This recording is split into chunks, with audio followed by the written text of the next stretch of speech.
small town girl living in a lonely world. She took the midnight train going anywhere.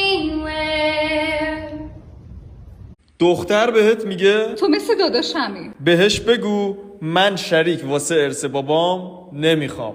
دختر بهت میگه برو دنبال کارت. بهش بگو الان تو تایم مرخصیم.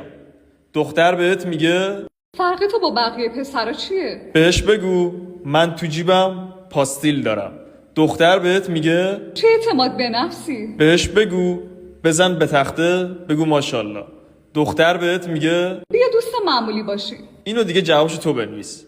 دختر بهت میگه تو مثل داداشمی. بهش بگو من شریک واسه ارث بابام نمیخوام. دختر بهت میگه برو دنبال کارت. بهش بگو الان تو تایم مرخصیم.